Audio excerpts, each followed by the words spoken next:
Hello friends, welcome to my channel. Today we will discuss about PN junction diode. पिछली class में हमने देखा था volt ampere characteristic of PN junction. आज हम देखेंगे PN junction diode. PN junction diode क्या है? जो PN जंक्शन है इसी को हम PN जंक्शन डायोड बोलते हैं। P और N मटेरियल को जब पिछली क्लास में अपन ने देखा था PN जंक्शन, तो P और N मटेरियल को अपन ने सुटेबली ज्वाइंट किया था तो हमें मिला था PN junction.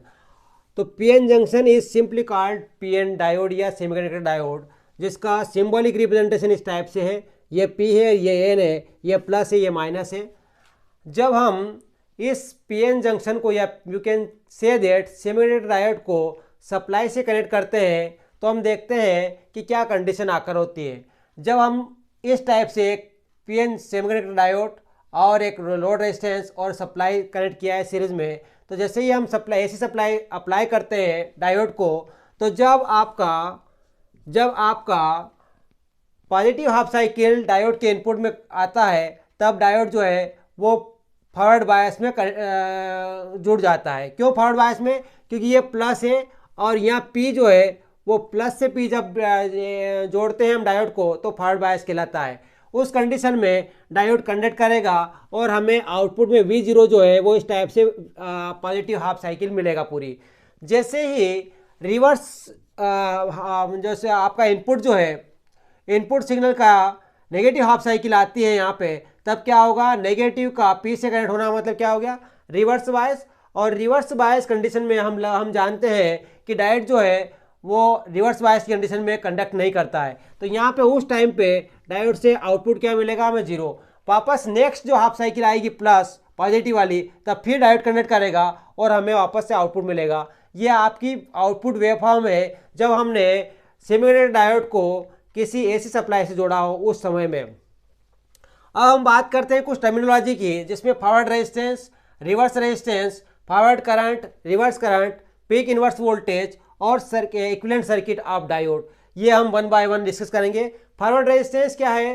The resistance offered by the diode in the forward condition. जब डायोड को फॉरवर्ड कंडीशन में हमने जोड़ा उस टाइम पे डायोड का जो रेजिस्टेंस होगा वो कहलाएगा फॉरवर्ड रेजिस्टेंस। सिमिलरली इसको हम रिप्रेजेंट करते हैं RF से। सिमिलरली जब डायोड को the resistance offered by the diode when it is connected in the reverse condition, तब हम इसको बोलते हैं रिवर्स रेजिस्टेंस। जब डायोड को रिवर्स बायस में जोड़ा उस टाइम पे उसका जो रेजिस्टेंस होगा वो कहलाता है reverse resistance. Then forward current, जब हम डायोड को फॉरवर्ड बायस कंडीशन में जोड़ रहे हैं उस टाइम पे जो करंट फ्लो हो रहा है सर्किट के अंदर, डायोड के अंदर, वो कहलाता है फॉरवर्ड करंट। सिमिलरली जब हमने डायोड को रिवर्स बायस में कनेक्ट किया उस टाइम पे जो करंट फ्लो होता है वो कहलाता है रिवर्स करंट। ये रिवर्स करंट क्यों फ्लो हो रहा है? Because of the minority charge carriers. Minority charge carriers की वजह से रिवर्स करंट फ्लो हो रहा है आपको डायोड में। देन अपन बात करते हैं peak inverse voltage. Peak inverse voltage वह मिनिमम वोल्टेज है, वह मैक्सिमम रिवर्स वोल्टेज है जिससे अधिक और रिवर्स वोल्टेज अप्लाई करेंगे तो आपका डायोड का जंक्शन डिस्ट्रॉय हो जाएगा, है ना। तो वह मैक्सिमम रिवर्स वोल्टेज जो डायोड विथस्टैंड कर पाए वो कहलाता है पीक इनवर्स वोल्टेज। अब अपन बात करेंगे इक्विवेलेंट सर्किट की, जिसमें पहला जो है एप्रोक्सीमेट इक्विवेलेंट सर्किट। पहला जो है approximate equivalent circuit of diode. Approximate equivalent circuit में क्या होता है? जो ये डायोड है आपका, ये प्लस है, ये माइनस है, इसको इक्विवेलेंट सर्किट में रिप्रेजेंट करेंगे तो यहाँ पे क्या होगा? ए सर्किट या ए स्विच, सर्किट में ए स्विच डायोड को रिप्रेजेंट कर रहे हैं और ये आपका बैरियर वोल्टेज है V0 से रिप्रेजेंट कर रहे हैं और इस डायोड का जो फॉरवर्ड रेजिस्टेंस है वो RF है। ठीक है, ये प्लस ये माइनस, यहाँ से यहाँ तक फॉरवर्ड वोल्टेज अप्लाई कर रहे हैं अपन। तो जो फॉरवर्ड वोल्टेज होगा वो क्या होगा? V0 प्लस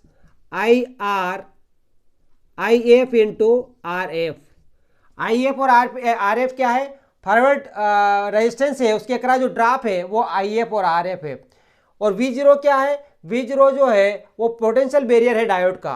तो यदि मैं इसका वी आई कैरेक्टरिस्टिक की बात करता हूँ इस अप्रॉक्सीमेट इक्विवेलेंट सर्किट की डायोड की, तो क्या होगा उस केस में ये आपके पास वी एफ है और ये आपके पास आई एफ है फॉरवर्ड डायरेक्शन में। जब V0 मीन्स बैरियर वोल्टेज, ये V0 है, ये V0, डायोड कब कंडक्ट करेगा इस कंडीशन में, जब हम जो फॉरवर्ड वोल्टेज अप्लाई कर रहे हैं उसकी वैल्यू V0 से अधिक हो, मीन्स बैरियर वोल्टेज से अधिक हो, तब आपका डायोड कंडक्ट करना स्टार्ट करेगा। तो V0 से जैसे ही अधिक हुआ तो डायोड लीनियरली कंडक्ट करने लगेगा। ये इस टाइप से इसकी कैरेक्टरिस्टिक हुई किसकी, अप्रॉक्सीमेट इक्विवेलेंट सर्किट के मॉडल की। अब बात करते हैं हम, दूसरा है simplified equivalent circuit. Simplified equivalent circuit, simplified equivalent circuit में क्या होगा, ये डायोड है आपका, प्लस माइनस अपन ने कनेक्ट किया, तो इसका जो इक्विवेलेंट सर्किट होगा वो क्या होगा, ये आपके पास ये स्विच की तरह बिहेव कर रहा है, आपका डायोड स्विच है, और यहाँ पे आपके पास ये आपका V0 है, ये V0 है, ये VF। स्विच क्यों बोल रहे हैं यहाँ पे कि डायोड जो है वो फॉरवर्ड बायस में कनेक्ट करता है, इसलिए ऑन स्विच की तरह बिहेव करता है, और रिवर्स बायस में डायोड कंडक्ट नहीं करता है, इसलिए ये ऑफ स्विच की तरह वर्क करता है, राइट। तब अपन ये जो एक अप्रॉक्सीमेट इक्विवेलेंट सर्किट में इस केस में रेजिस्टेंस, फॉरवर्ड रेजिस्टेंस है वो क्या है, वो शो नहीं किया गया है। क्यों कि जब सर्किट में बहुत सारे एलिमेंट्स लगे होते हैं तो उन एलिमेंट्स के इंटरनल रेजिस्टेंस की रिस्पेक्ट में आपका इसका फॉरवर्ड रेजिस्टेंस जो है वो नेग्लिजिबल है, इसलिए यहाँ फॉरवर्ड रेजिस्टेंस के अक्रॉस ड्रॉप शो नहीं किया है।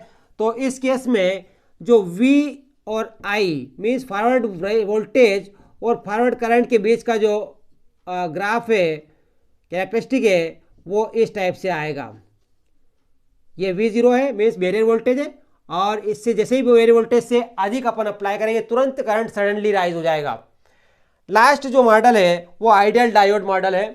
आइडियल डायोड मॉडल में क्या होता है, यदि आपको ये क्लियर समझ में आ गया होगा, अप्रॉक्सीमेट इक्विवेलेंट मॉडल जिसमें फॉरवर्ड रेजिस्टेंस है, सिंप्लीफाइड इक्विवेलेंट सर्किट जिसमें फॉरवर्ड रेजिस्टेंस नहीं है, बिकॉज सर्किट में बहुत सारे एलिमेंट्स लगे रहते हैं, उन एलिमेंट्स के रेजिस्टेंस की कंपैरिजन में आपका फॉरवर्ड रेजिस्टेंस नेग्लिजिबल है, इसलिए यहाँ पे रिप्रेजेंट नहीं किया गया है। अब आइडियल डायोड मॉडल जो होगा, तीसरा ideal diode model. Ideal diode model में क्या हो रहा है, आइडियल डायोड में डायोड जो है वो फॉरवर्ड बायस में कंडक्टर की तरह बिहेव करता है और रिवर्स बायस में वो इंसुलेटर की तरह बिहेव करता है। मीन्स जब फॉरवर्ड बायस में होगा तो कंडक्टर अच्छी तरह से सर्किट से करंट फ्लो होगा, और जब ये रिवर्स बायस में होगा तब कोई करंट फ्लो नहीं होगा, इंसुलेटर की तरह बिहेव करेगा। ठीक है, तो यहाँ पे क्या हुआ, ये डायोड है आपका, ये प्लस ये माइनस है, VF फॉरवर्ड अप्लाई करेंगे, और ये आपके पास ये स्विच है, ये फॉरवर्ड है ना, ये स्विच क्लोज स्विच की तरफ। तब आपका फॉरवर्ड वोल्टेज और फॉरवर्ड करंट के बीच में ग्राफ जो है जैसे ही जीरो है वैसे ही करंट क्या हो गया, सडनली इंक्रीज हो गया, है ना।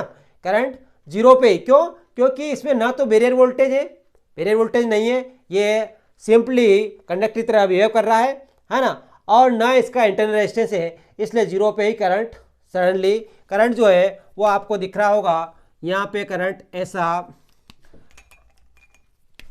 ये आपका करंट है जीरो पे। ठीक है, तो आज अपन ने देखा कि सेमीकंडक्टर डायोड, उसके कुछ टर्मिनोलॉजीज, इंपॉर्टेंट टर्म्स अपन ने देखी, और कैसे फॉरवर्ड और रिवर्स में करंट फ्लो होता है और रिवर्स में करंट नहीं फ्लो होता है, फॉरवर्ड बायस में करंट फ्लो होता है। Thank you.